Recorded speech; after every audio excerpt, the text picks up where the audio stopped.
Bismillahirrahmanirrahim. Assalamualaikum warahmatullahi wabarakatuh.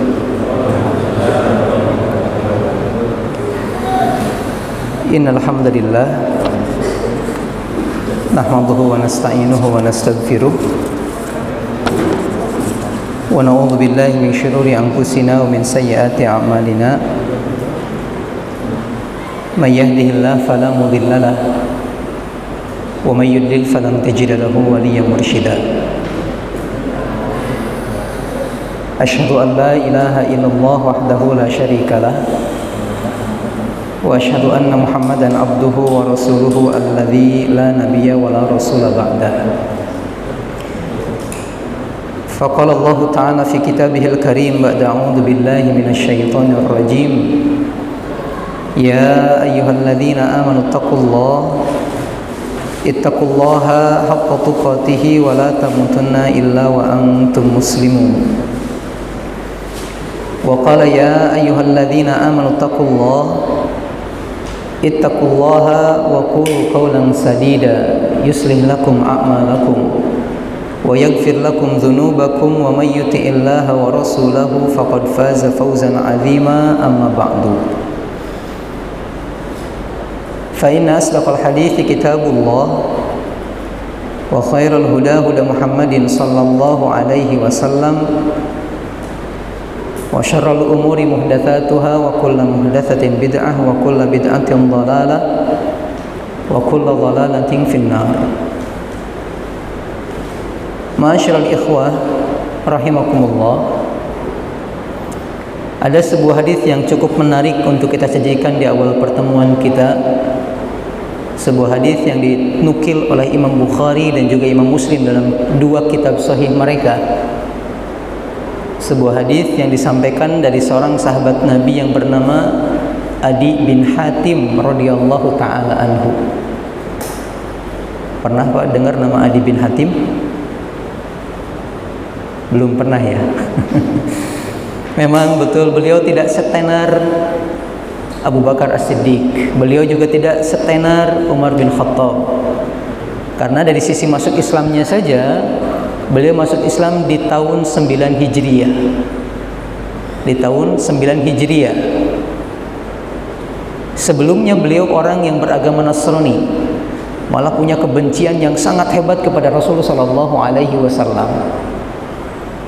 Beliau seorang kepala suku. Ada satu suku namanya suku At-Tai,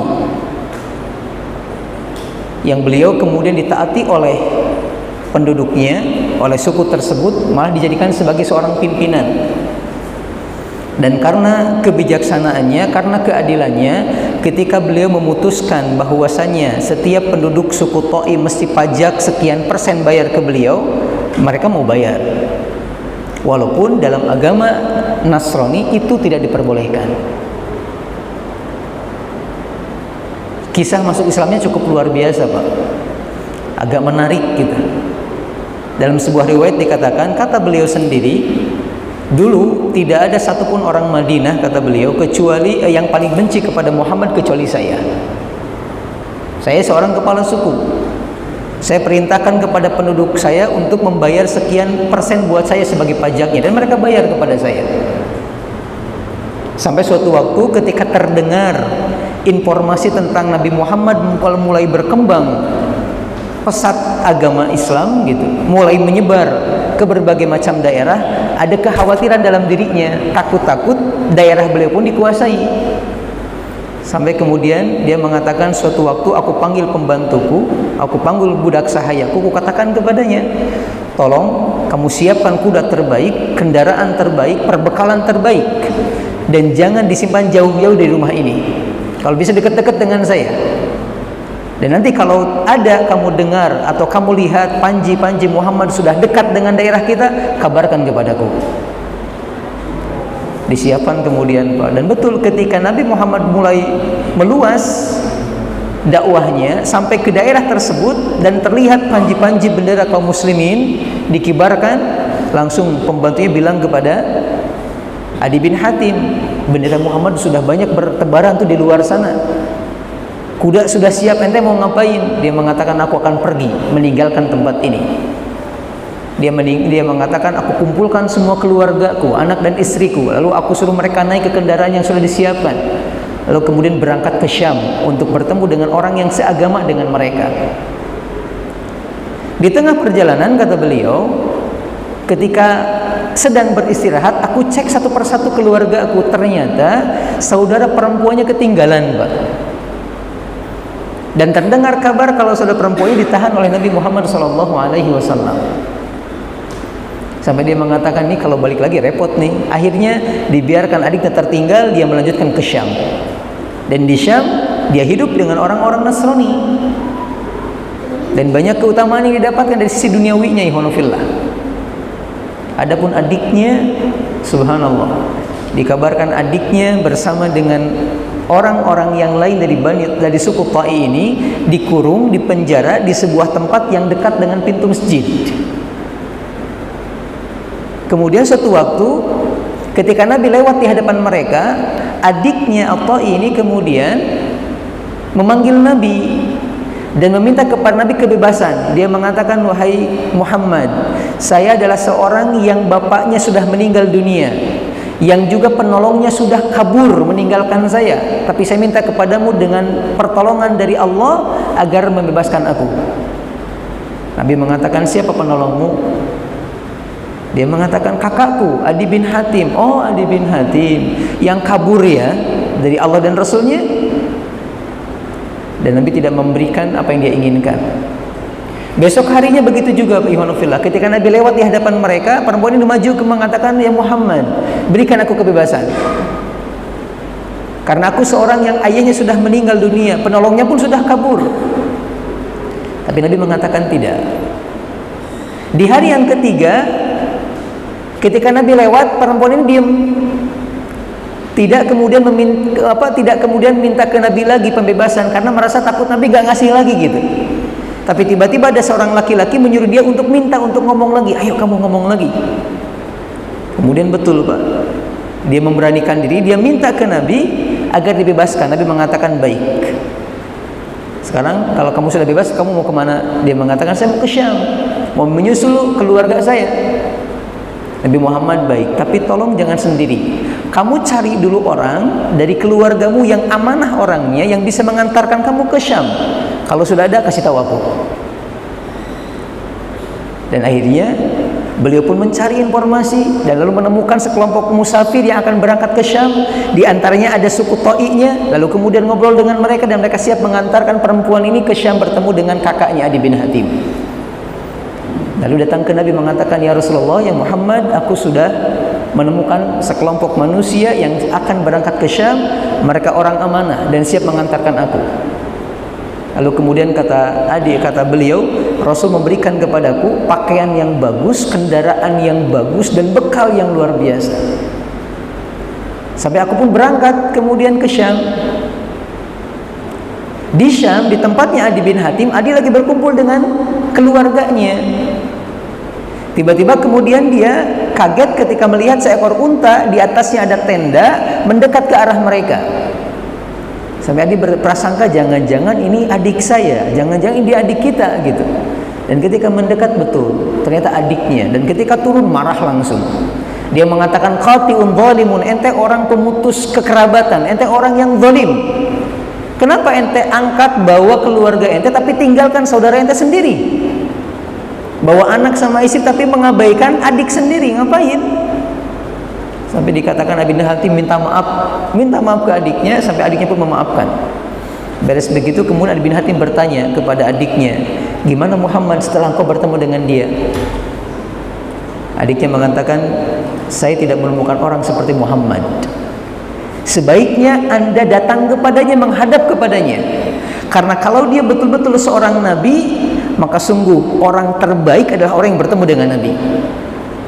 Tapi kalaupun dia bukan Nabi, dia adalah seorang raja, maka Anda nggak usah khawatir, kan Anda juga seorang raja. Jadi Anda bisa berdua dengan dia. Sampai perkataan ini menusuk ke dalam hatinya, ikhwanullah. Besoknya dia siapkan perbekalan dan berangkat ke Madinah untuk bertemu dengan Rasul sallallahu alaihi wasallam.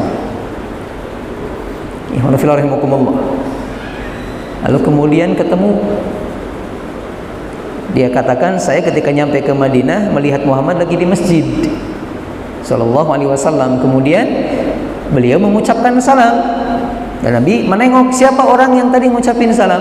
Saya. Siapa anda? Saya Adi bin Hatim. Tiba-tiba Rasul mendekat kepada Adi bin Hatim, ihwalafillah, memegang tangannya, memegang lengannya, lalu menuntun dia, ayo ikut saya. Dibawa ke rumahnya, dipegang tangannya, padahal baru kenal, padahal tahu dia ini pernah lari dari Allah dan Rasulnya. Kemudian kata Adi bin Hatim, ketika di tengah jalan tiba-tiba Nabi Muhammad dihadang oleh seorang perempuan yang tengah mengais seorang anak, dan dia mengeluhkan kehidupannya, membutuhkan bantuan Muhammad, dan Muhammad mendengarkan dengan seksama sampai tuntas masalahnya. Sampai saya mengatakan, ini bukan pekerjaan seorang raja. Raja mah nggak pernah begini, ditemui rakyat biasa mau gitu. Takjub dengan sikap Nabi Muhammad Sallallahu Alaihi Wasallam. Ikhwan fillah rahimakumullah. Kemudian setelah itu dibawa lagi, selesai dengan perempuan tadi, dipegang lagi tangannya Adi bin Hatim, dibawa ke dalam rumah Nabi Sallallahu Alaihi Wasallam. Ketika nyampe rumah, kata Adi bin Hatim, Nabi mengambil tempat duduk beliau, ada semacam bantal duduk Pak, yang biasa beliau duduk di atasnya. Kemudian diserahkan ke Adi bin Hatim dan nyuruh Adi untuk duduk di atasnya. Ayo duduk ke sini gitu. Dan bantal itu cuma satu-satunya. Sampai Adi mengatakan, enggak, engkau yang lebih berhak untuk duduk di atas bantal itu. Nabi mengatakan tidak, engkau yang lebih berhak, duduk. Adi pun duduk Pak, di tempat duduknya Nabi Sallallahu Alaihi Wasallam. Sampai kemudian Nabi berhadapan dengan Adi bin Hatim, ngobrol kemudian dari hati ke hati. Nabi mengatakan, saya dengar kamu agama Nasrani. Iya. Terus kenapa kamu ngambil pajak dari masyarakat? Bukankah itu haram dalam agamamu? Adi mengatakan, wah benar, ini Nabi nih. Karena dari mana Nabi Muhammad tahu tentang hal tersebut, dan dari mana Nabi Muhammad tahu kalau itu haram gitu. Kemudian Nabi mengatakan, wahai Adi, seandainya kamu enggan untuk masuk Islam dikarenakan kamu melihat orang-orang Islam ini adalah orang-orang yang miskin, maka demi Allah sebentar lagi umat Muhammad atau umat Islam ini bakal diberikan kekayaan oleh Allah, yang sampai kayanya orang-orang itu akan susah menemukan siapa orang yang berhak menerima sedekahnya.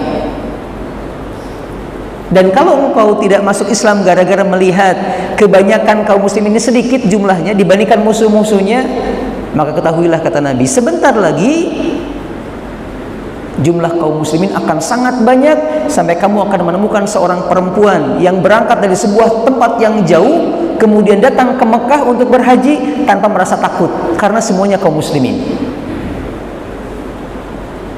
Lalu kemudian Nabi menambahkan satu ungkapan kepada Adi bin Hatim, ihwanu fillah rahimakumullah.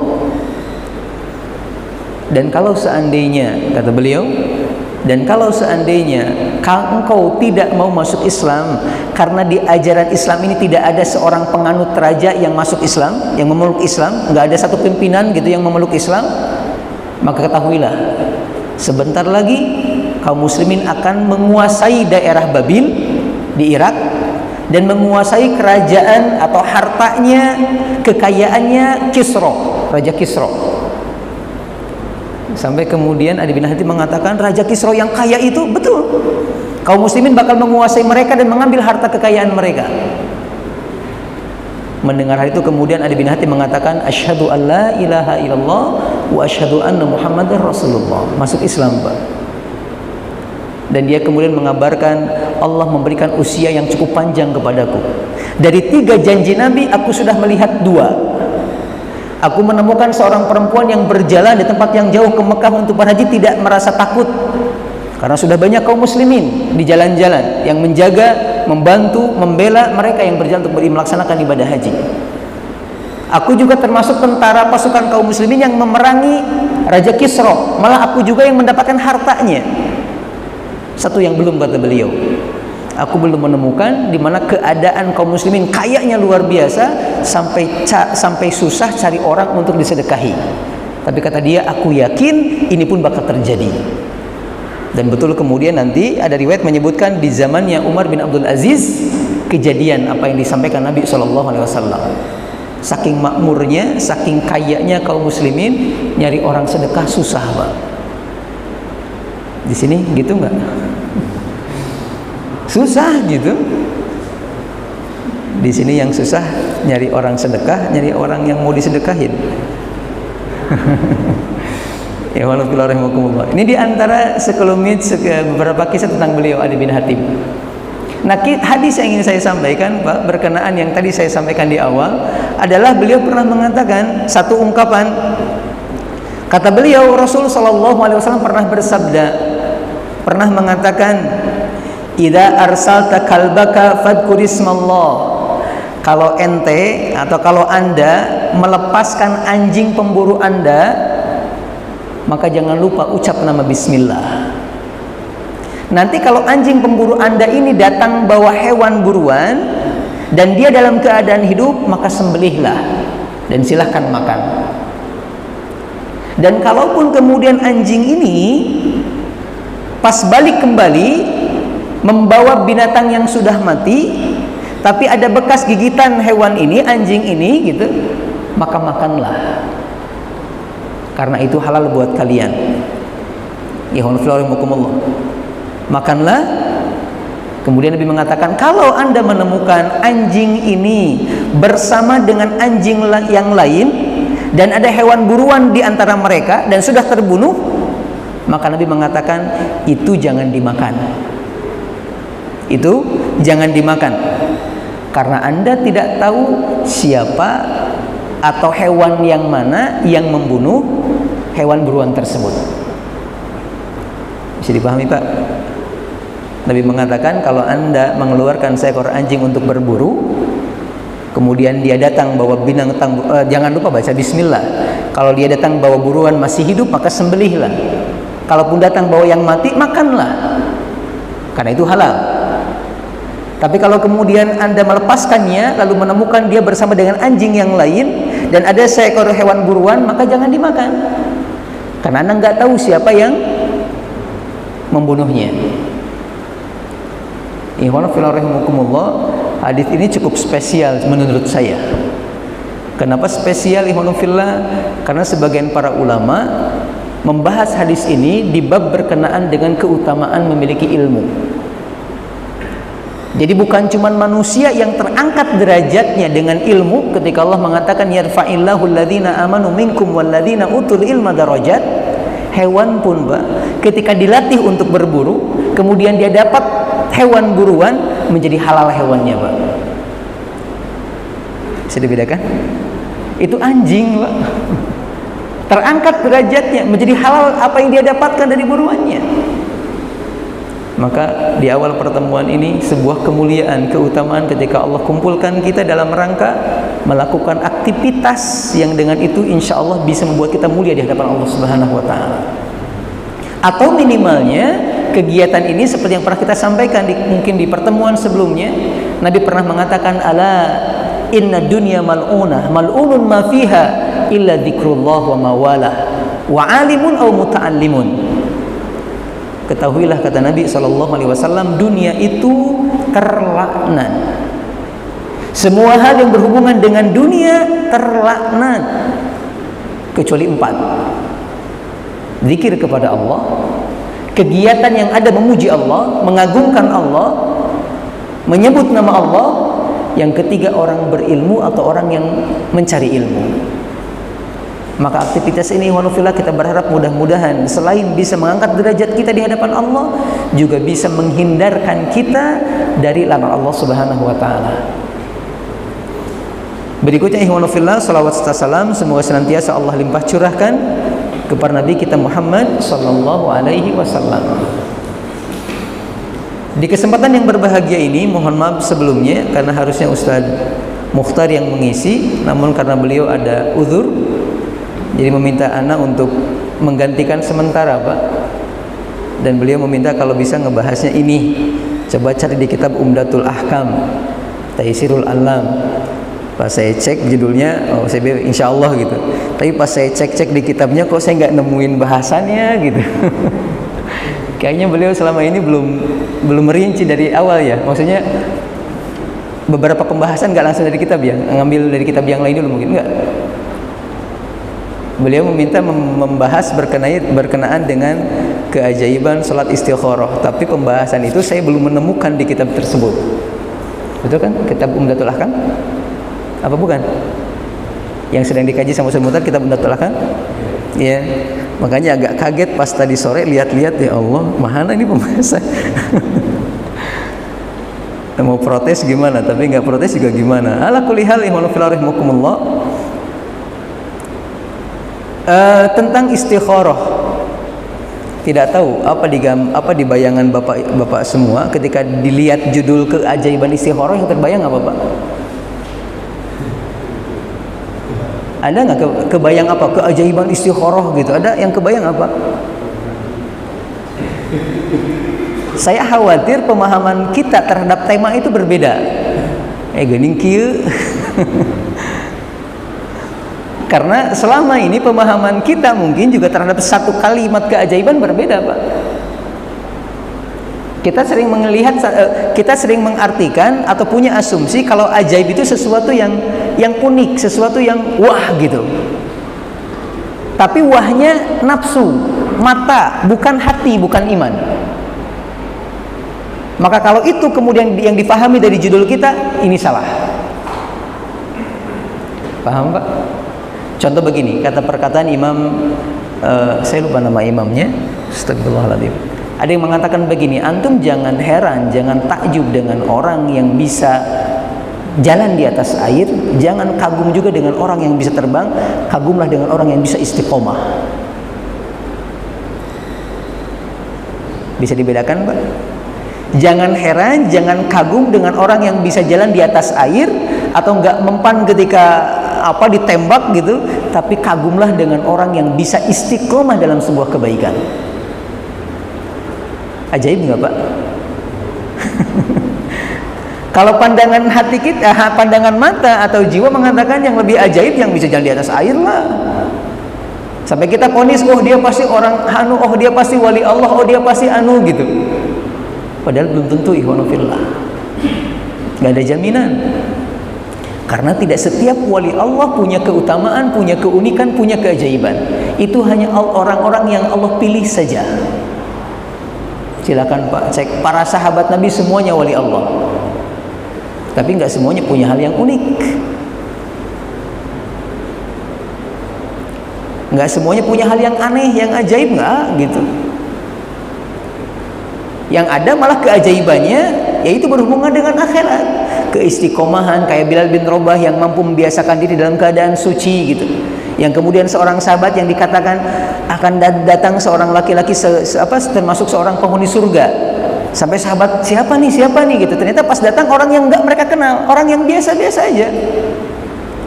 Sampai Nabi mengulangi 3 kali dalam 3 hari bakal datang seorang laki-laki calon penghuni surga. Pas dicek dia lagi. Sampai seorang sahabat heran, ikut nginep di rumahnya. Pengen tahu dia punya amalan apa sih, ternyata nggak punya amal apa-apa, Pak. Sama persis dengan yang lain, sholat berjamaah, kadang saum juga tidak, sholat malam juga kadang malah tidur gitu. Sampai saking penasarannya dia nanya, ente kenapa sih begini? Nggak tahu, saya sama seperti kalian. Cuman kata dia, diantaranya barangkali yang membuat saya spesial diantaranya adalah saya tidak pernah punya rasa iri terhadap apa yang didapatkan sama saudara saya. Saya senantiasa memaafkan kesalahan orang lain kepada saya. Tiap hari tanpa dendam, tiap hari tanpa iri, tiap hari nyaman aja gitu. Orang mau punya mobil 8 juga tenang aja, itu kan urusan dia, bukan urusan saya. Kita kan nggak begitu, Pak. Lihat tetangga sedikit punya wah jangan-jangan. Padahal kerjaannya sama-sama kita di PT yang sama. Kenapa dia bisa begitu? Kenapa bisa begitu? Wah, kalau hidup begitu terus capek, Pak. Ya Allah. Dan Nabi mengajarkan itu memang demikian. Nabi mengatakan, "Undur ila man huwa asfala minkum wa la tanzuru ila man huwa fawqakum, fa huwa ajdaru alla tajdaru ni'matallahi 'alaikum." Kalau mau nengok ke bawah, jangan ke atas dalam masalah dunia. Karena kalau keseringan nengok ke atas, antum bakal melupakan nikmat yang Allah berikan kepada antum.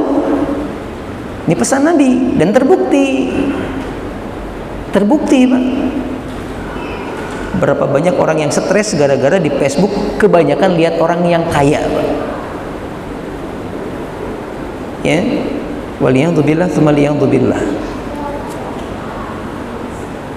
Ikhwanu fillah rahimakumullah, istikharah.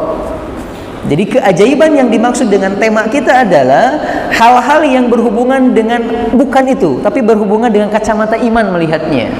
Apa sih yang unik dari istikharah? Kenapa disebut dengan ajaib? Apa sih ajaibnya gitu? Jadi bukan ketika istikharah langsung dapat apa gitu, bukan. Bisa terbang, bukan. Tapi kacamatanya kacamata hati, kacamata iman, ikhwan fillah. Namun sebelum kita sampaikan poin itu, kita sampaikan dulu definisi dan dalil berkenaan dengan istikharah. Apa yang dimaksud dengan istikharah? Istikharah adalah talabul khiyarah.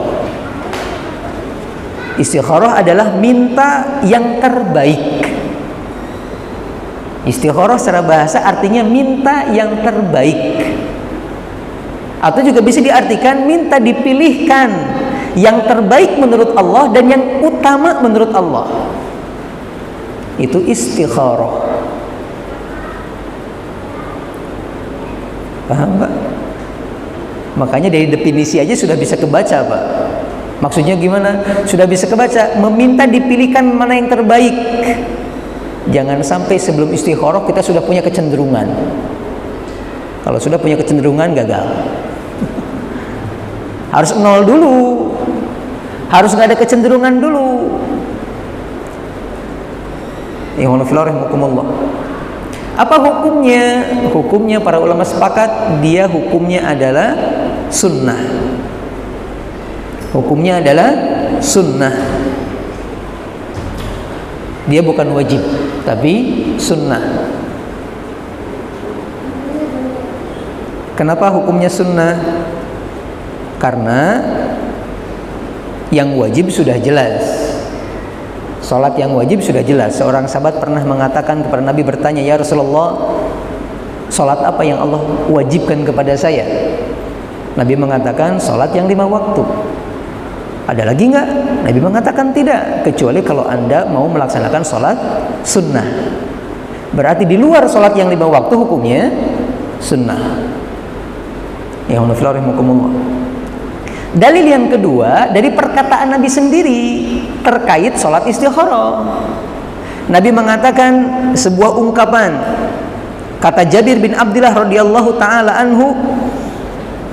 Jabir mengatakan, kana Nabiyyu sallallahu alaihi wasallam yu'allimu ashabahu al-istikharata fil umuri kulliha. Keadaan Nabi itu sering mengajarkan kepada kami untuk istikharah dalam setiap perbuatan, dalam setiap perkara. Kama yu'allimu as-surata minal Qur'an, sebagaimana Nabi juga mengajarkan sebagian surat dari Al-Qur'an kepada kami.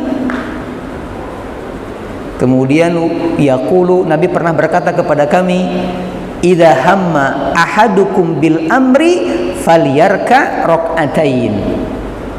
Kalau salah seorang di antara kalian bertekad untuk melakukan sebuah urusan, maka hendaklah dia ruku dulu 2 kali ruku. Maksudnya sholat dulu 2 sholat. Kalimat hendaklah tidak menunjukkan wajib, tetapi pilihan, Mbak. Mau silakan, enggak mau ya enggak apa-apa. Hanya saja kata para ulama, kalimat dalam hadis yang disebutkan Rasul mengajarkan kami untuk istikharah dalam setiap urusan, ini bukan urusan sembarang urusan. Karena dalam Islam urusan itu ada 3 macam, Mbak. Dilihat dari sisi positif sama negatifnya. Ada urusan yang sudah jelas positifnya, ada urusan yang sudah jelas negatifnya, ada urusan yang belum jelas negatif sama positifnya. Untuk 2 urusan yang pertama, yang sudah jelas wajib atau tidaknya, haram atau tidaknya, maka tidak boleh melaksanakan istikharah. Haram hukumnya. Pacaran jangan ya, istikharah. Nggak ada dalilnya. Dan nggak boleh gitu. Karena sudah jelas haram hukumnya. Ikhwan fillah rahimakumullah. Menikah apa tidak ya? Untuk menikah apa tidak nggak boleh. Tapi ketika dengan dia apa bukan, lain lagi urusannya. Karena menikah sudah jelas hal yang baik. Maka bedakan dulu Pak, mana yang memang baik, mana yang tidak baik, mana yang sunnah, mana yang tidak sunnah, mana yang masih ada kemungkinan madarat, ada kemungkinan manfaat. Nah, istikharah hanya khusus untuk urusan yang ketiga, yang kita nggak tahu ini baik apa tidak, dan hanya Allah yang tahu. Ikhwan fillah rahimakumullah. Salat jangan ya. Istikharah dulu. Nggak boleh. Bahaya kalau begitu. Ya, bahaya kalau begitu, karena pasti akan didukung setan untuk melanggar perintah itu. Akan didukung setan untuk melaksanakan larangan itu. Ikhwan fillah rahimakumullah. Ini poin yang pertama. Ya. Maka hukumnya sunnah, tetapi hanya dalam perkara yang kita betul-betul ngeblank, Mbak, manfaat dan madarat yang bakal muncul. Tapi untuk sesuatu yang sudah jelas ada kebaikan di dalamnya, sudah jelas ada hal madarat di dalamnya, tidak boleh istikharah. Ikhwan fillah rahimakumullah. Apa yang menjadi landasan terkait sholat istikharah ini? Maka tadi berdasarkan hadis Nabi yang tadi kita sampaikan, yang baru sepotong, dan kita akan bacakan lengkapnya ikhwan fillah. Dalam hadis riwayat Imam Bukhari, Imam Muslim,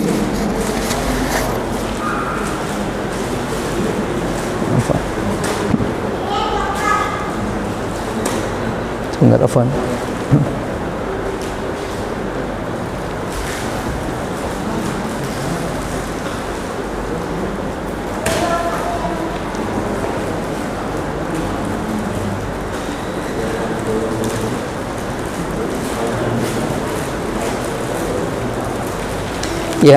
dalam hadis riwayat Imam Bukhari dari Jabir bin Abdullah, beliau mengatakan, kana Rasulullah sallallahu alaihi wasallam yu'allimu ashabahu al-istikharata fil umuri kulliha. Adalah merupakan keadaan Nabi sallallahu alaihi wasallam sering mengajarkan kepada kami tentang istikharah dalam setiap urusan yang kami hadapi. Kama yu'allimu surata minal Qur'an. Pengajaran beliau tentang istikharah ini sebagaimana pengajaran beliau kepada kami berkenaan dengan surat-surat dalam Al-Quran. Yaqulu, Nabi mengatakan, idza hamma ahadukum bil amri falyarka raq'ataini min ghairi al-fariidati. Apabila salah seorang di antara kalian bertekad untuk melakukan suatu urusan,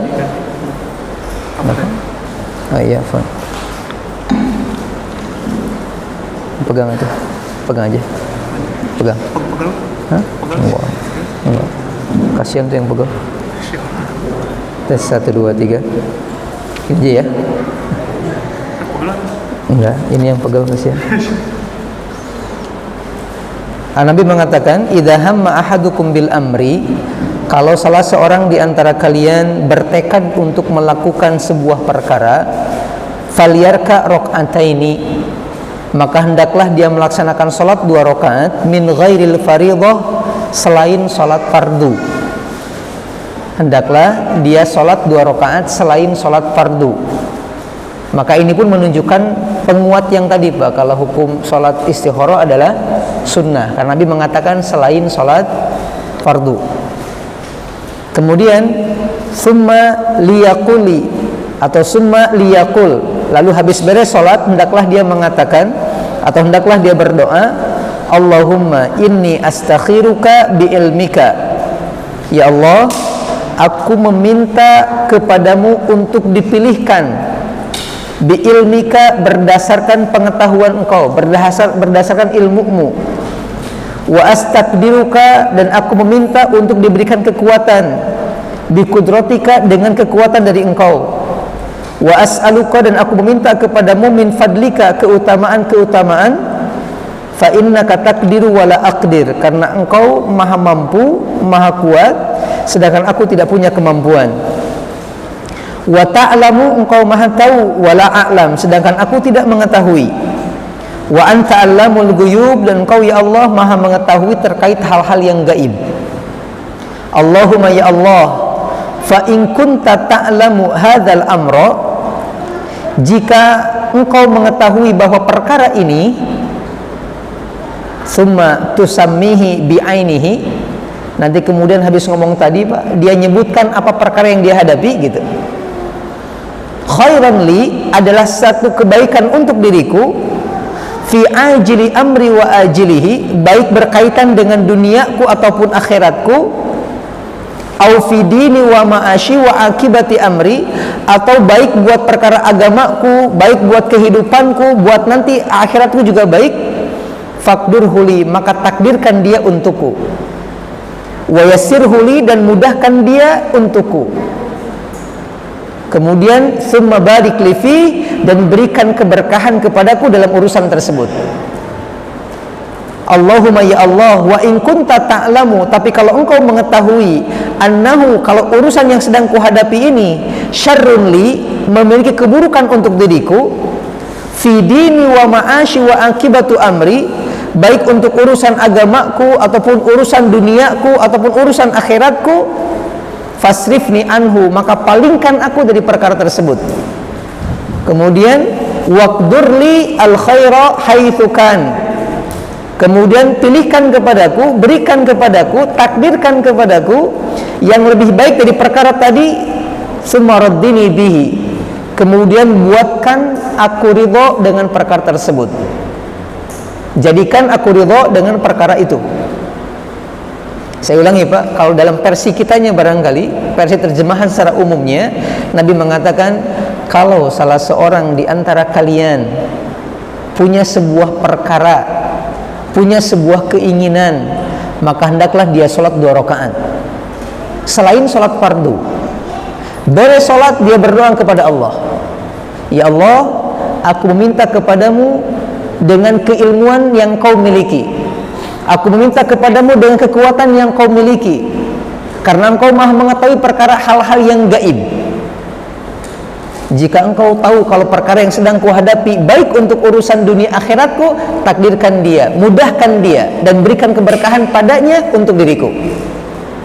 Tapi kalau engkau tahu urusan yang tengah kuhadapi buruk buat diriku, buruk buat agama dan akhiratku, maka palingkan dia, jauhkan aku darinya, dan gantikan aku dengan yang lebih baik. Kemudian bikin aku ridha dengan ketentuanmu.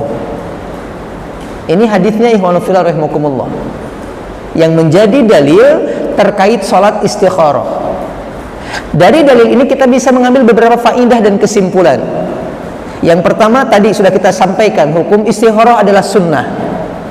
Yang kedua, ikhwan fillah, sholat istikharah bisa dilakukan kapan saja, bebas waktunya, tidak harus tengah malam atau tidak harus malam hari. Bisa kemudian habis sholat zuhur, bisa kemudian habis sholat sunnah yang lain, atau malah kata para ulama, bisa kemudian sholat istikharah digabung dengan sholat sunnah yang lain, seperti dengan sholat sunnah ba'diyah zuhur, ba'diyah maghrib, dengan niat istikharah di dalamnya, maka sudah bisa kemudian kita nanti habis sholat berdoa dengan doa yang tadi. Ikhwan fillah rahimakumullah. Namun dari sisi keutamaan waktu di mustajabnya doa, alangkah baik kalau seorang memanfaatkan sholat malam atau memanfaatkan waktu malam untuk istikharah kepada Allah, terutama sepertiga malam.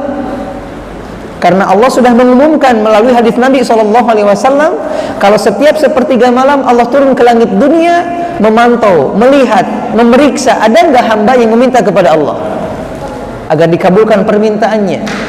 Ada enggak hambanya yang berdoa kepada Allah agar diampuni dosanya, untuk Allah kabulkan atau Allah hapuskan permohonan atau dosa-dosanya. Ikhwan fillah rahimakumullah. Ini poin yang kedua. Jadi waktunya bisa kapan saja. Waktunya bisa kapan saja. Berikutnya kemudian yang ketiga, faedah dari hadis yang tadi sudah juga kita jelaskan di awal. Istikharah hanya berlaku untuk perkara-perkara yang mubah saja, tidak berlaku untuk perkara yang wajib, tidak juga berlaku untuk perkara yang haram, termasuk yang makruh dan yang sunnah. kecuali kalau ada keadaan di mana sunnah berbentrok dalam satu keadaan yang berbarengan, Pak. Contoh, ikhwan fillah rahimakumullah, seseorang ingin melaksanakan ibadah umroh yang kedua kalinya, tapi di waktu yang bersamaan dia diminta untuk mengajar sebuah tempat. Maka dalam hal ini kata para ulama diperbolehkan dia istikharah untuk meminta dipilihkan mana yang terbaik, apakah umroh untuk yang kedua yang hukumnya sunnah bagi dia, atau juga mengajarkan juga sunnah bagi dia. Bisa dipahami, Pak? Jadi kalau dua sunnah bentrok boleh gitu. Atau mungkin yang lain ketika menemukan calon yang dua-duanya solihah gitu, bisa. Tapi kalau jelas solihnya, Pak, dua-duanya, ya syukur kalau mau, Pak. Alhamdulillah. Kan gak ada larangan, maksimal 4. Tapi kalau seandainya udah jelas solihnya, gak usah diragukan lagi. Nabi pernah mengatakan sebuah ungkapan kepada kita, kalau antum melihat seorang laki-laki yang baik akhlaknya, baik agamanya, maka nikahkan dia dengan putri kalian. Karena kalau tidak, akan terjadi kehancuran di muka bumi, kata Nabi. Jadi kalau sudah jelas, oh ini orangnya baik, gak usahlah lama-lama gitu, nikahkan saja.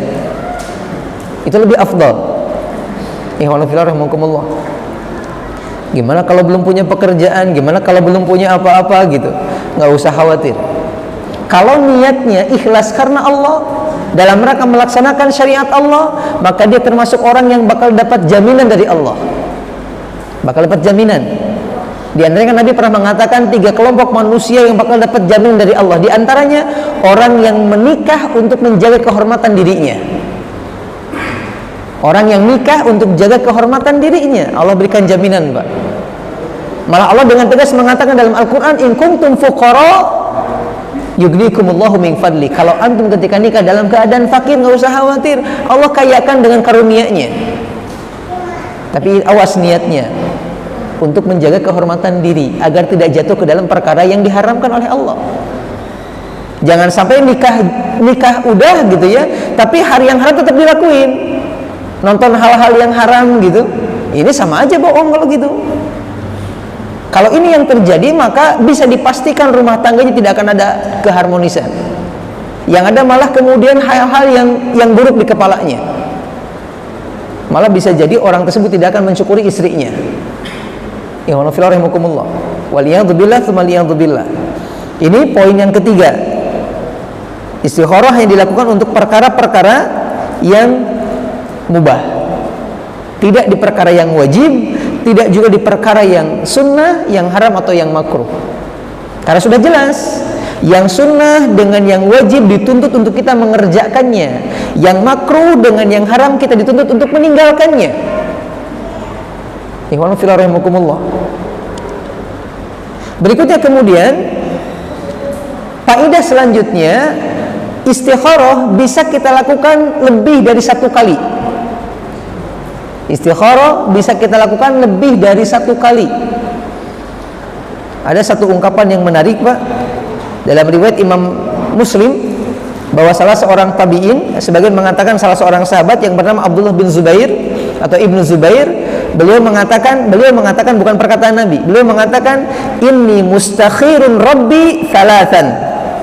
Saya kalau beristikharah itu dilakukan 3 kali kepada Allah.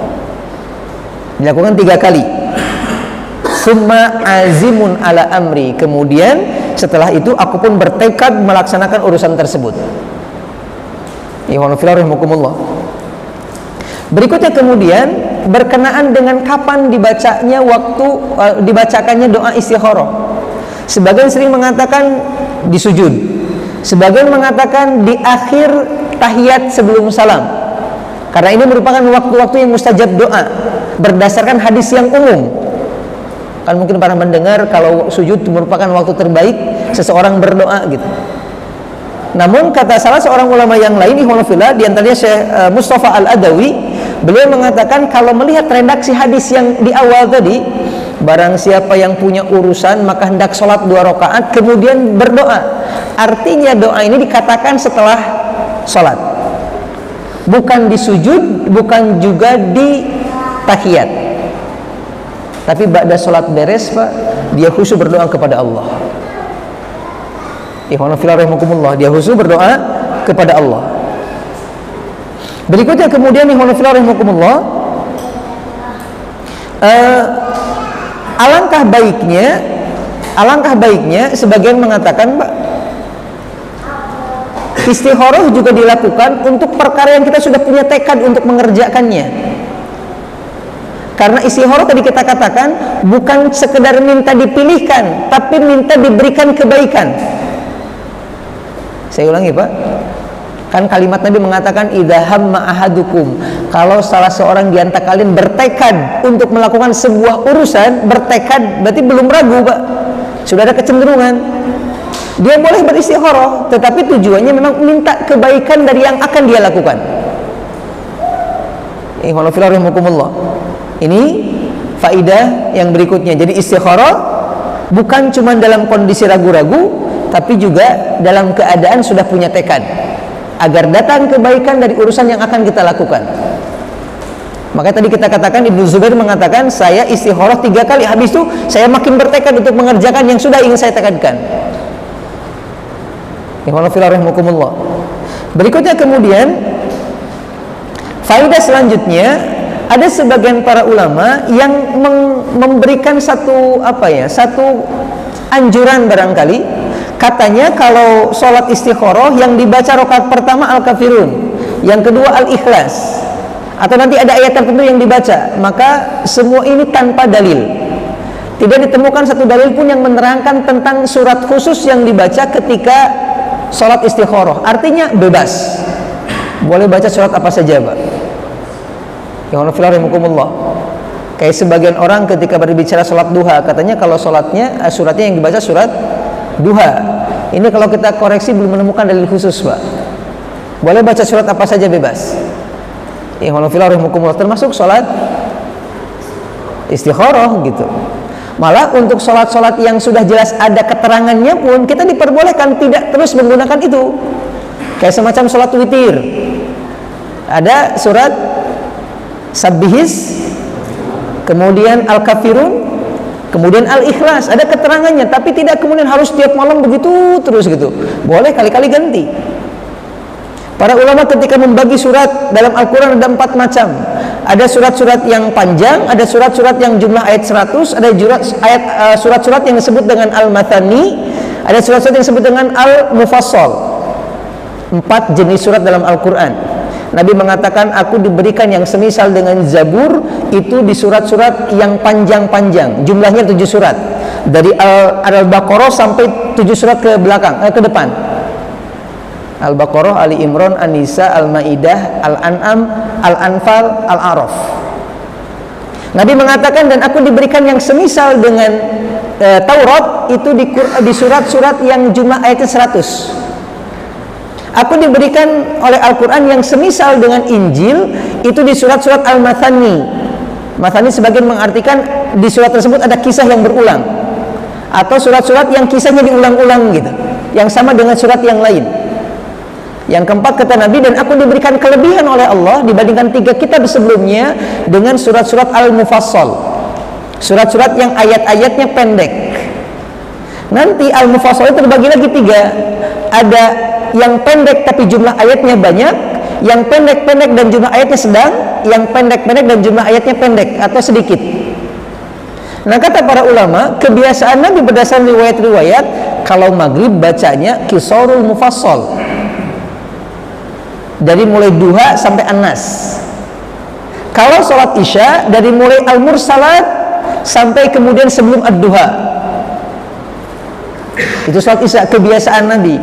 Sedangkan untuk sholat subuh itu dari mulai surat, kalau tidak salah, Wad-Dhariyat sampai kemudian ke sebelum Al-Mursalat. Dan lengkap 1 surat yang dibaca, Pak. Tapi bukan berarti kemudian kalau baca sepotong salah gitu. Bukan berarti kemudian kalau subuh baca Al-Ikhlas keliru, enggak juga gitu. Karena hukumnya juga tidak wajib, hukumnya sunnah. Maka ketika di istikharah juga Nabi tidak mengatakan hal itu, berarti makin boleh, Pak gitu. Paham ya? Ketika di sunnah juga ada anjuran begini dan boleh diganti dengan surat yang lain, berarti di istikharah yang tidak disebutkan nama suratnya untuk dibaca, makin lebih boleh untuk kita membaca surat yang lain. Ya rahimakumullah. Itu faedah yang selanjutnya. Berikutnya kemudian, ketika orang istikharah biasanya mereka ini mengandalkan mimpi sebagai jawaban. Dan ini sebuah pemahaman yang keliru. Tidak ada satupun keterangan yang menunjukkan kalau mimpi jawaban istikharah. Tidak ada, Pak. Malah Imam An-Nawawi mengungkapkan dalam kitab Syarh Muslim, kalau seorang harus waspada dengan mimpi setelah istikharah. Apalagi orang-orang seperti kita, Pak, yang mimpinya kebanyakan bukan mimpi kebenaran, tapi mimpi yang sudah tercampur dengan hawa nafsu. Kan mimpi ada 3 macam. Ya, ada mimpi yang memang itu mah keinginan, Pak. Keinginan gitu. Akhirnya ke bawah mimpi gitu. Ada mimpi yang benar wahyu dari Allah, ada mimpi yang kemudian godaan setan, gangguan setan. Nah, kita kebanyakan mimpi yang pertama itu karena pengen banget ke bawah mimpi, pengen banget ke bawah mimpi gitu. Rahimakumullah. Terus bagaimana seseorang bisa mengetahui ada jawaban dari mimpinya? Maka diantaranya adalah dengan kecenderungan terhadap satu dari 2 pilihan, atau informasi barangkali. Tiba-tiba lagi ada tawaran untuk bekerja di sebuah tempat, lalu tiba-tiba ketemu sama teman, dia ngomong, jangan di sana. Kenapa? Saya pernah di sana, begini kasusnya. Banyak hal yang terlarang terjadi di sana. Itu mungkin jawaban, Pak. Itu mungkin jawaban. Rahimakumullah. Atau mungkin tiba-tiba ketika kita udah istikharah, ibu nyeletuk gitu ngomong sesuatu yang membuat kita tidak boleh mengerjakan itu juga mungkin jawaban. Yang pasti jangan berpatokan kepada mimpi. Jangan berpatokan kepada mimpi. Ya, seolah-olah mimpi itu sebuah kebenaran, padahal belum tentu. Rahimakumullah. Ya, ini faidahnya. Berikutnya tata caranya bagaimana? Tata caranya seperti yang sudah kita sampaikan di awal. Pertama, kalau dia punya hadas, sebaiknya dia membersihkan dulu dari hadatnya, baik dengan wudu ataupun dengan mandi. Ketika selesai dengan wudu dan mandi, nanti kemudian dia melakukan sholat 2 rakaat. Bisa khusus dengan niat istikharah atau digabung dengan sholat sunnah yang lain, seperti yang sudah kita jelaskan di awal. Berikutnya kemudian dia setelah sholat berdoa kepada Allah. Apa doanya tadi? Allahumma inni astakhiruka bi ilmika wa astakdiruka bi kudratika fa innaka ta'lam wa la a'lam wa innaka 'allamul ghuyub. Ada yang sudah hafal, Pak? Oh, belum? Berarti belum pernah ziarah. Nanti dihafal.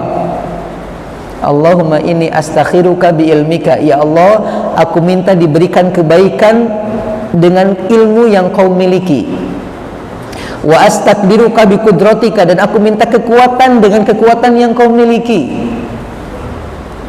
Fa innaka ta'lam wa la a'lam, karena engkau maha tahu sedangkan aku tidak tahu. Wa innaka 'allamul ghuyub, dan engkau maha mengetahui terkait perkara-perkara yang gaib.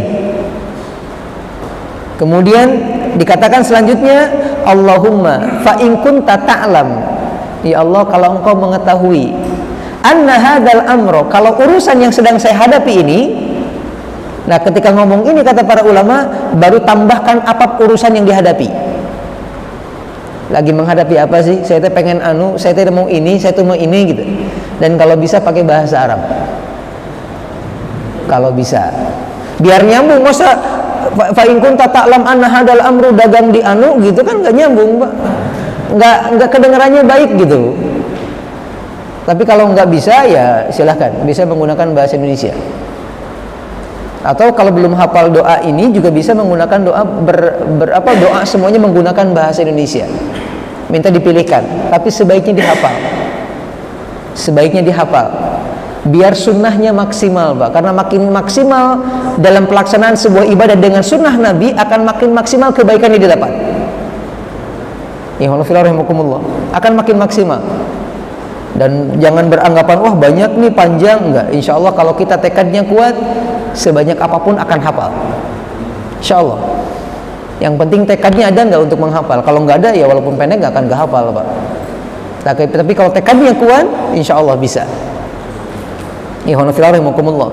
Kemudian masih dalam doa tersebut, ya Allah, kalau Engkau mengetahui urusan yang kuhadapi, baik untuk perkara duniaku dan akhiratku, takdirkan dia, mudahkan dia, dan berikan keberkahan padaku dalam dirinya. Tapi kalau Engkau tahu dalam urusan yang kuhadapi ada keburukan untuk urusan dunia dan akhiratku, maka jauhkan dia, palingkan aku darinya, dan ganti aku dengan yang lebih baik, lalu buat aku ridha dengan ketentuanmu. Karena biasanya kalau Allah menentukan tidak jadi dan dia sudah pengen, Pak, itu kan sakit hati. Betul nggak, Pak?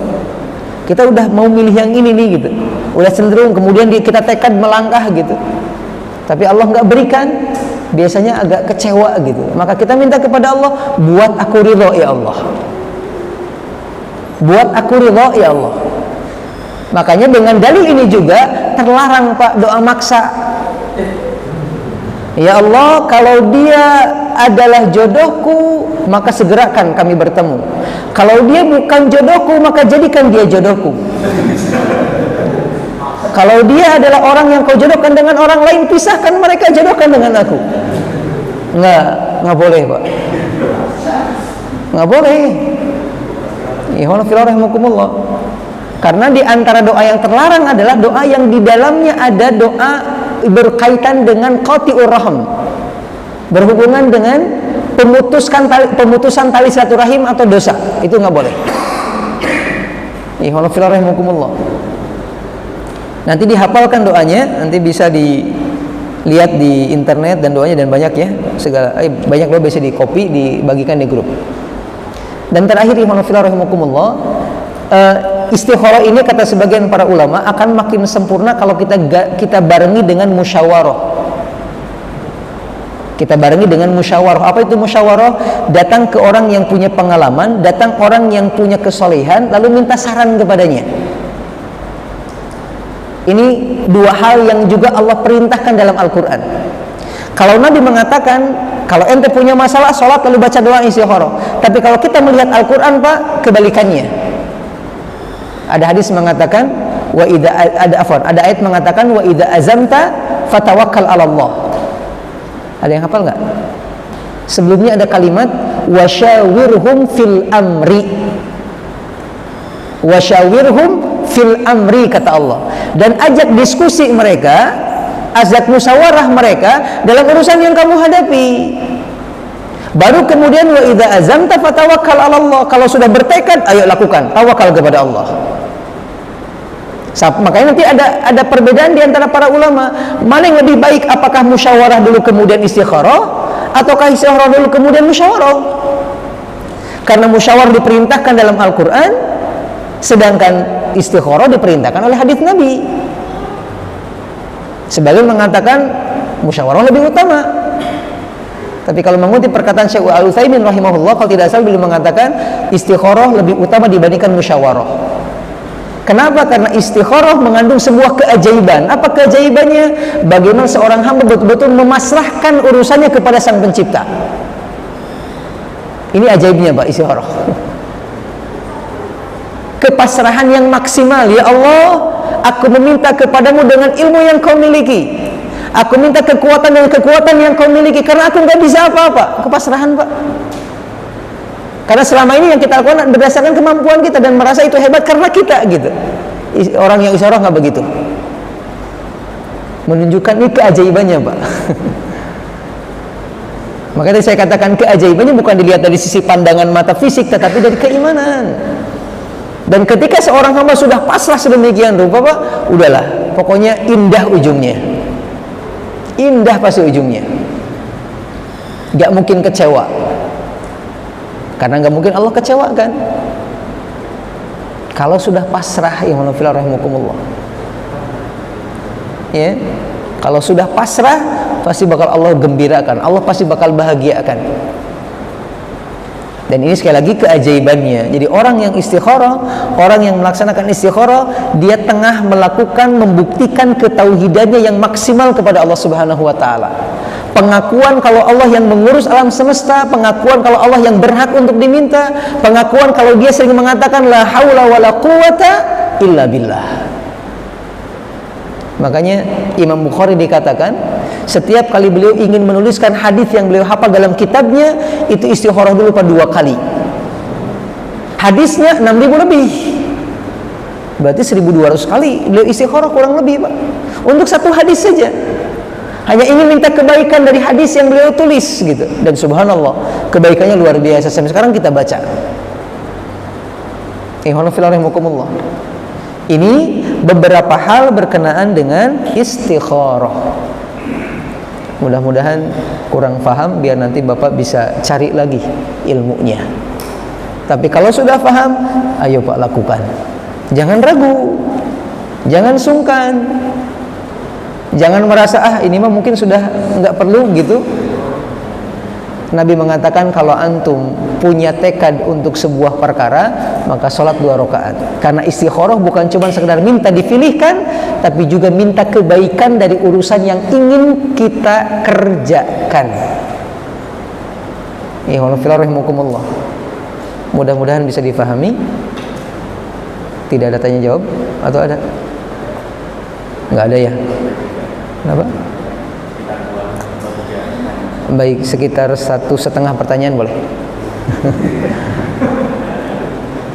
Tapi mudah-mudahan nggak ada, Pak. Cukup?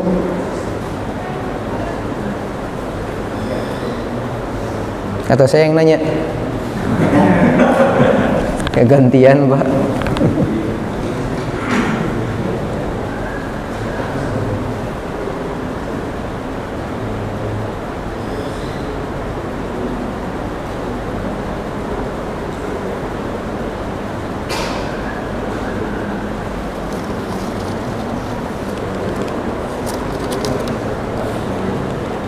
Tidak ada ya? Kalau tidak ada, saya nanti surat yang tadi saya katakan bisa dicek Pak nanti ya, yang wasyawirhum fil amri, itu bisa dilihat di Quran surat Ali Imran ayat 159. Ali Imran 159. Allah menegaskan di ayat tersebut dengan sebuah ungkapan, wastaghfir lahum wasyawirhum fil amri fa idza azamta fatawakkal 'ala Allah.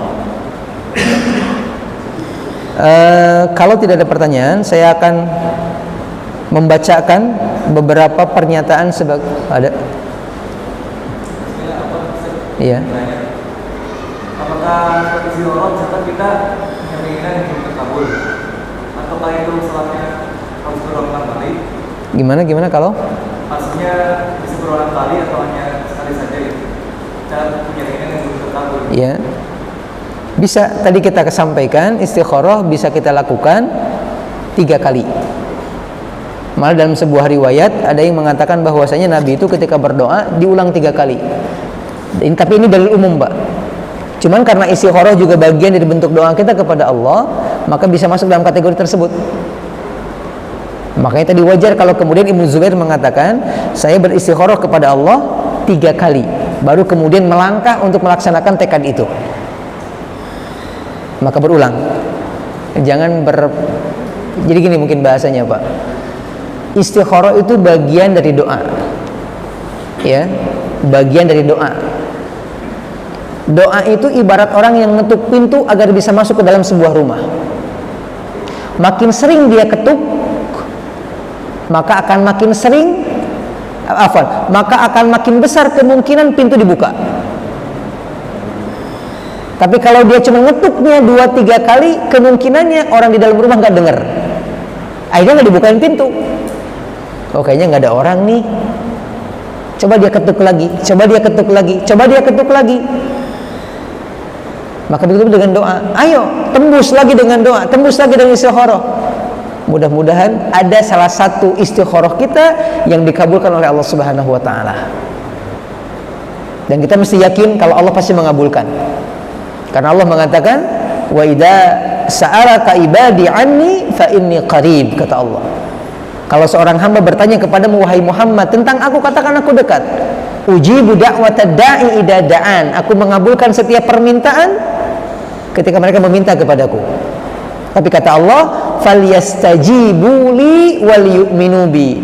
Tapi usahakan lakukan perbuatan-perbuatan yang membuat doa dikabulkan dan tingkatkan keimanan mereka kepadaku. Makanya nanti kita akan menemukan beberapa kajian terkait penyebab doa tidak dikabulkan. Kenapa doa nggak dikabul? Mungkin barangkali dia melakukan pelanggaran itu. Seperti contohnya memakan harta yang haram. Memakan harta yang haram. Nabi pernah menyebutkan terkait seorang laki-laki yang dalam keadaan safar, pakaiannya lusuh, datang ke masjid, sholat lalu berdoa. Nabi mengatakan nggak mungkin orang yang dikabulkan. Kenapa? Karena dia tadi makan yang haram. Pakaian yang dia pakai pakaian yang haram. Fa anna yustajabulah, nggak mungkin dikabulkan sama Allah. Maka hati-hati, setiap suapan yang kita masukkan ke perut kita, pastikan itu halal. Ketika haram, bisa membuat doa tertahan, tidak nyampe ke Allah Subhanahu wa taala, dan dia dikabulkan sama Allah Subhanahu wa taala. Ini jadi sekali lagi berhubungan pertanyaan tadi diulang. 2, 3, malah kalau masih belum puas minta lagi, nggak ada masalah, kan ini sunnah. Ini barangkali wallahu a'lam bishawab. Cukup? Kenapa? Silakan. Misalkan sebagai orang tua gitu ya. Iya. Terus kemudian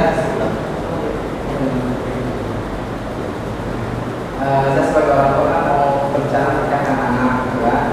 Kemudian saya sebagai orang tua boleh nggak itu melaksanakan sholat isyarat istri saya, anak saya, sama saya?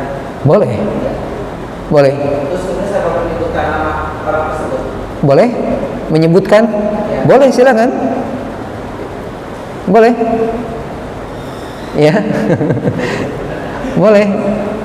Kita istikharah, istri kita juga minta ikut istikharah dengan bantu doanya. Kita minta anak kita juga istikharah. Yang anak tahu boleh.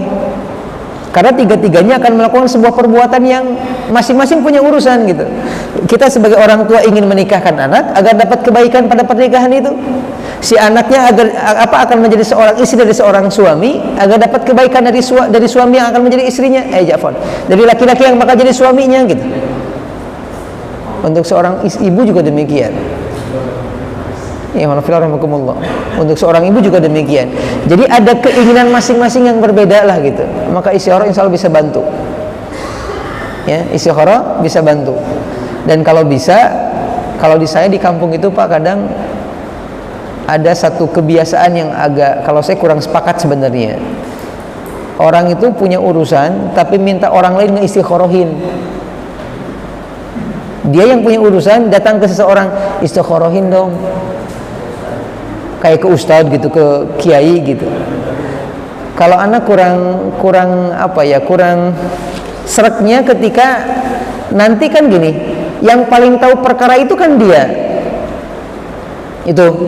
Yang kedua kemudian karena yang paling tahu dia, khawatir nanti justru malah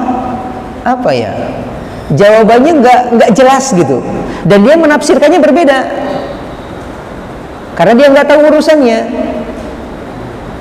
Atau bisa jadi gitu, di saya itu di kampung yang jadi dalil kadang mimpinya Pak. Gimana, udah dapat belum jawabannya? Nggak tahu ya, tapi mimpi saya begini gitu. Akhirnya ditafsirkan sama orang yang nanya. Oh mungkin ini jawabannya. Gitu. Yang berikutnya, kenapa keliru atau kenapa kemudian ini perlu diantisipasi? Khawatir muncul kultus individu. Orang punya masalah, coba minta istikharah ke si fulan tuh. Coba ke si fulan tuh. Nanti ada khawatir kultus individu. Oh dia kayaknya orang gimana gitu. Orang kalau sekedar tolong doain itu nggak ada masalah, silakan. Tapi kalau sampai minta tolong istikharahin, malah sampai diupahin gitu, ntar dulu. Ini kayaknya perlu kajian dalam. Ya, justru kita mesti yakin Pak. Kita mesti yakin, kita pun bisa dikabulkan doanya oleh Allah. Kita mesti yakin dengan itu. Jangan merasa kemudian Allah kayaknya nggak akan ngabulin doa saya dah. Udah, kalau udah gitu udah selesai, nggak akan dikabulin. Kalau perasaan itu muncul udah selesai. Kita mesti yakin Allah pasti bakal ngabulin. Yakin, Pak. Nggak mungkin Allah bohong kan? Allah mengatakan dalam Al-Quran yang tadi saya bacakan, ujibu da'watad da'i, atau Allah mengatakan ud'uni astajib lakum, berdoalah kalian kepadaku, aku akan mengabulkan doa kalian. Doa kalian akan aku kabulkan, kata Allah. Dalam sebuah riwayat dikabarkan Nabi Musa pernah di dapurnya kekurangan garam, dan pernah di kandang kambingnya kekurangan rumput. Punya keinginan minta kepada Allah tapi malu, masa minta garam sama rumput? Allah negur Nabi Musa, mengatakan, wahai Musa, ayo sebutkan keinginanmu, aku tahu kau pengen garam, kau pengen rumput, minta kepadaku, gak usah sungkan. Lalu kemudian Nabi Musa meminta kepada Allah urusan garam, Pak, dan urusan rumput. Padahal garam gitu ya. Nabi pernah mengatakan, mintalah kalian kepada Allah walaupun sebatas menyambungkan tali sepatu yang putus. Ini dalam urusan doa ada. Kenapa sampai demikian? Sekali lagi, bukan cuman istikharah, Pak. Doa secara umum menunjukkan ketauhidan dia kepada Allah. Makin banyak doa dia, makin hebat tauhidnya. Karena ketika pasrahan yang sesungguhnya, pengakuan yang sebenarnya, Allah Maha mengatur, Allah Maha mengurus, Allah Maha segala-galanya untuk dirinya. Makanya Allah mengatakan, alladzina yastakbiruna an ibadati, orang yang sombong gak minta kepadaku, diancamnya neraka oleh Allah. Diancam karena sombong. Maka jangan pernah bosan terus berdoa kepada Allah untuk semua kebaikan-kebaikan yang belum kita dapatkan atau yang ingin kita dapatkan, terutama kebaikan di akhirat nanti. Terus meminta kepada Allah, terus meminta kepada Allah, karena kita nggak tahu doa yang mana yang bakal Allah kabulkan.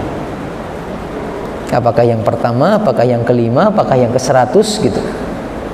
Jangan bosan, Pak, dan jangan pernah putus asa. Mudah-mudahan bermanfaat. Cukup, Pak ya. Udah kecium bau yang aneh di sini. Takut mengganggu konsentrasi. Bukan bau yang aneh, bau yang enak. Mohon maaf kalau banyak hal yang kurang berkenan. Terima kasih atas perhatian dan kebersamaannya dalam kajian malam ini. Tak terasa sudah jam 8 lebih seperempat di jam saya. Di sini jam 8 lebih 10. Mudah-mudahan Allah Subhanahu wa taala memberikan kekuatan kepada kita untuk terus bisa melaksanakan kebaikan-kebaikan yang Allah perintahkan. Termasuk di dalamnya adalah melaksanakan istikharah ketika kita punya tekad untuk melakukan sebuah perkara. Dan mudah-mudahan Allah senantiasa mengabulkan setiap permintaan-permintaan kita, terutama yang berkenaan dengan kebaikan dunia akhirat kita. Innallaha wa malaikatahu yusholluna 'alan nabi ya ayyuhalladzina amanu shallu 'alaihi wa sallimu taslima. Allahumma shalli wa sallim wa barik wa an'im wa zid 'ala nabiyyina Muhammadin wa 'ala alihi wa ashabihi wa man tabi'ahum bi ihsanin ila yaumiddin. Allahumma inna nas'aluka ridhaka wal jannah wa na'udzubika min sakhatika wan nar. Terakhir, Pak, saya mau membacakan sebuah hadis, tapi hadisnya dhaif. Tapi banyak orang menggunakan ini sebagai argumen untuk istikharah. Nabi pernah mengatakan, min sa'adati ibni adama istikharatuhu Allah, wa min sa'adati ibni adama ridahu bima qadahu Allah, wa min syikwati ibni adama tarkuhu istikharatallahi, wa min syikwati ibni adama sakhatuhu bima qadallahu azza wa jalla. Di antara tanda kebahagiaan seorang hamba adalah ketika dia beristikharah kepada Allah, dan ketika dia ridho dengan apa yang Allah tentukan buat dia. Dan di antara tanda kerugian, kehancuran, kebinasaan seorang anak Adam ketika dia meninggalkan istikharah dan ketika dia tidak ridho dengan ketentuan Allah. Subhanakallahumma bihamdik asyhadu an la ilaha illa anta astaghfiruka wa atubu ilaik. Wassalamualaikum warahmatullahi wabarakatuh.